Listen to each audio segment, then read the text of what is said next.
Hey, what's up, everybody? I'm Luke. And I'm Jacob. And welcome to Season 2 of CoffeeShop Conversations.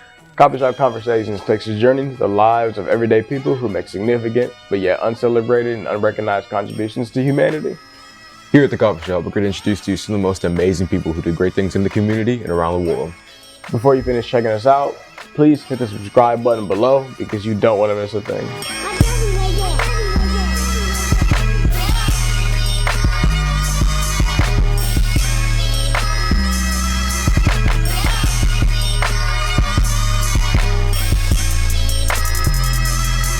What's up, everybody? We're back here today at Brouhaha Coffee House in Overland Park, Kansas, talking to Mr. Chuck Allen, director and founder of I Am My Brother's Keeper. What's up, Chuck? How you guys doing? Good to be here. So you're from Wyandotte County, right? From Wyandotte County, yes. Yeah, tell me about Wyandotte County and the place you grew up. I grew up in an apartment complex off of Leavenworth Road. It was called Royal Gardens. The guys that came from Royal Gardens call it the OG, RG. Yeah. But it was a mixed income housing, and most of us were from single parent families, so we didn't have a lot, but we had each other. It was fun. We got to do a lot of great things, hanging out, skateboards, bikes, a lot of things because we had a lot of kids who were our same age.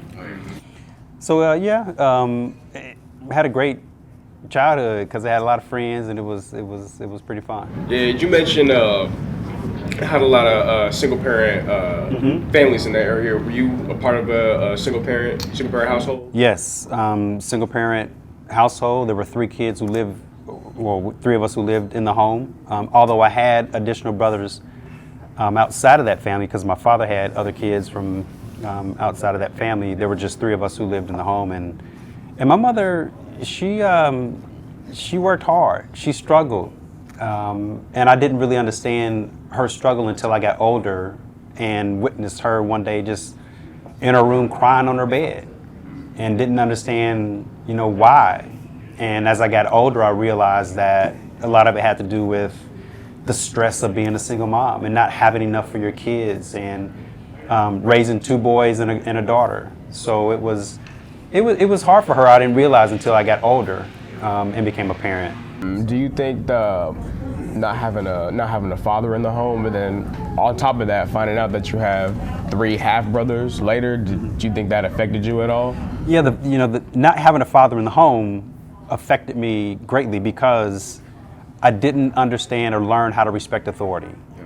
And if you know this about especially black urban inner city kids, when they are approached by an adult who tries to assert authority, sometimes they will say this phrase, "You ain't my daddy." Yeah. Right. Because even those of us who didn't grow up with a father recognize that the father is the highest level of authority that you could have in my life, and you are not him. Right.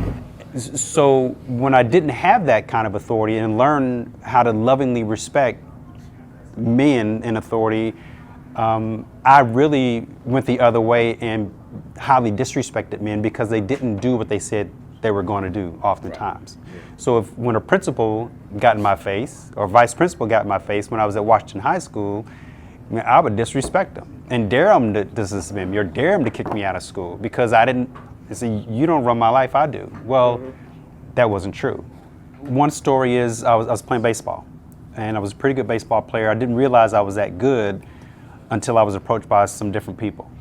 And we were at the state tournament, and I had a great series. I was doing very well, and I was on deck, waiting to hit, and another kid was out there who was the batter up, and then another kid came out.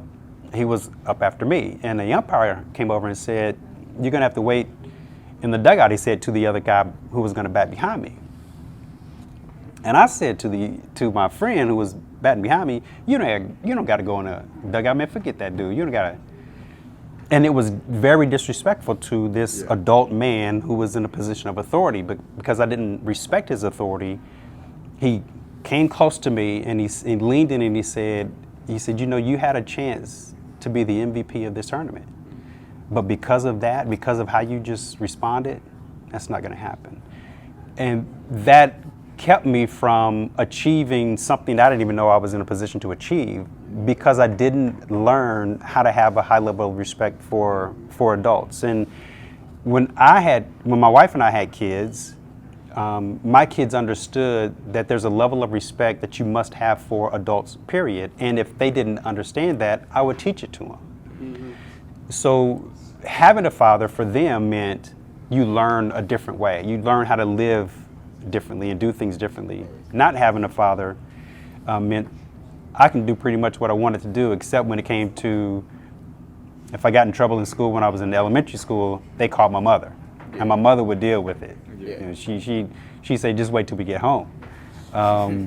Which is a way of saying, I'm gonna take care of this on my own, but still, I just didn't have that respect for men because they didn't do what they should have been doing, which is take care of my mother. There was just a bitterness, and I carried that. You could see it how I interacted with the principals at the high school. If there were men, if there were women, I had a lot more respect for women. In high school, I wasn't really malicious. I wasn't very mean, but when it came to male authority, I had very little respect for most, but I had a couple of men in my life that I highly regarded. My baseball coach. We had several great baseball coaches, but the one who stuck out to me in particular was Bob. His name was Bob Waters. And Bob was a baseball coach, he was a father, he was a husband. And he would pick me up from our apartment complex and take me to practice when my mother couldn't because she worked and had to go home and do other things. He would take me to games, and sometimes I would go to his house after practice, just hang out. And I was at his house watching him play the role of a father so often that one day in particular I remember his daughter, Misty, who was diabetic. She was insulin dependent diabetic. She came down the stairs of the house, and we had been hanging out, me and his son, Robbie. We were hanging out, and Dixie was there, his wife was just chilling, hanging out. And Misty walks down the stairs, and she's kind of has a sad look on her face because of something to do with her insulin shot her. And he immediately took the focus off of us, and it was on her. And he went and just was with her for that moment, and then he came back and engaged in this conversation we were having, and then a few minutes later, I look up and he's in the kitchen helping his wife cook dinner. Now, he has disciplined his kids in front of us. He has taught them and taught us how to play baseball and all these things. But when I was in that home that day, witnessing the things that he was doing as he modeled what a father should look like, I thought to myself, that's how I want to be. Yeah.